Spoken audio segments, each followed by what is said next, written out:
ओम नमो भगवते वासुदेवाय। मित्रों, आपके और आपके परिवार पर भगवान नारायण की कृपा सदैव बनी रहे। आज की इस वीडियो में मैं आपको अनंत चतुर्दशी व्रत की कथा सुनाने जा रही हूँ। चलिए शुरू करते हैं। एक बार महाराज युधिष्ठिर ने राज सूर्य यज्ञ किया। उस समय यज्ञ मंडप का निर्माण सुंदर तो था ही, अद्भुत भी था। वह यज्ञ मंडप इतना मनोरम था कि जल व स्थल की भिन्नता भी प्रतीत नहीं होती थी। जल में स्थल तथा स्थल में जल की भांति प्रतीत होती थी।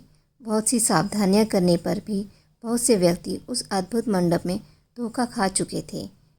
एक बार कहीं से टहलते टहलते दुर्योधन भी उस यज्ञ मंडप में आ गया और एक तालाब को स्थल समझकर उसमें गिर गया। द्रौपदी ने यह देखकर अंधों की संतान अंधी कहकर उनका उपहास किया। इससे दुर्योधन चिढ़ गया। यह बात उसके हृदय में बाण के समान लगी। उसके मन में द्वेष उत्पन्न हो गया और उसने पांडवों से बदला लेने की ठान ली। उसके मस्तिष्क में अपमान का बदला लेने के लिए विचार उपजने लगे। उसने बदला लेने के लिए पांडवों को दूध कीड़ा में हराकर उस अपमान का बदला लेने की सोची। उसने पांडवों को जुए में पराजित कर दिया। पराजित होने पर प्रतिज्ञा अनुसार पांडवों को 12 वर्ष के लिए वनवास भोगना पड़ा। वन में रहते हुए पांडव अनेक कष्ट सहते रहे। एक दिन भगवान श्री कृष्ण जब मिलने आए तब युधिष्ठिर ने अपना दुख कहा और दुख दूर करने का उपाय पूछा। तब श्री कृष्ण ने कहा, हे युधिष्ठिर, तुम विधि पूर्वक अनंत भगवान का व्रत करो, इससे तुम्हारा सारा संकट दूर हो जाएगा। इस संदर्भ में श्री कृष्ण ने उन्हें एक कथा सुनाई। प्राचीन काल में सुमंत नाम का एक नेक तपस्वी ब्राह्मण था। उसकी पत्नी का नाम दीक्षा था। उसकी एक परम सुंदरी, धर्मपरायण तथा ज्योतिर्मयी कन्या थी जिसका नाम सुशीला था। सुशीला जब बड़ी हुई तो उसकी माता दीक्षा की मृत्यु हो गई। पत्नी के मरने के बाद सुमंत ने कर्कशा नामक स्त्री से दूसरा विवाह कर लिया। सुशीला का विवाह ब्राह्मण सुमंत ने कौंडिन्य ऋषि के साथ कर दिया। विदाई में कुछ देने की बात पर कर्कशा ने दामाद को कुछ ईंट और पत्थरों के टुकड़े बांधकर दे दिए। कौंडिन्य ऋषि दुखी हो अपनी पत्नी को लेकर अपने आश्रम की ओर चल दिए, परंतु रास्ते में ही रात हो गई। वे नदी तट पर संध्या करने लगे। सुशीला ने देखा वहाँ पर बहुत सी स्त्रियाँ सुंदर वस्त्र धारण कर किसी देवता की पूजा कर रही थी। सुशीला के पूछने पर उन्होंने विधिपूर्वक अनंत व्रत की महत्ता बताई।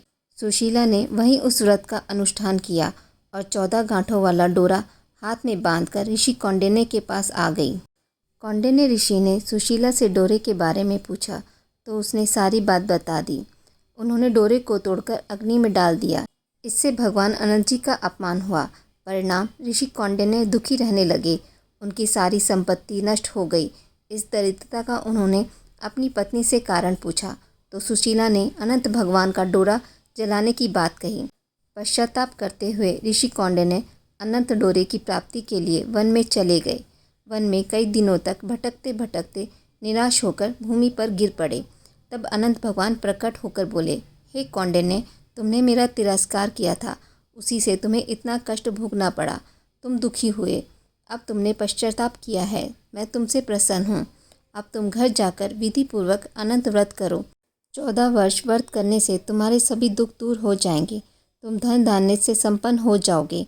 कौंडिन्य ऋषि ने वैसा ही किया और उन्हें सारे कलेशों से मुक्ति मिल गई। श्री कृष्ण की आज्ञा से युधिष्ठिर ने भी अनंत भगवान का व्रत किया, जिसके प्रभाव से पांडव महाभारत के युद्ध में विजयी हुए तथा चिरकाल तक राज्य करते रहे। आज की इस वीडियो में बस इतना ही।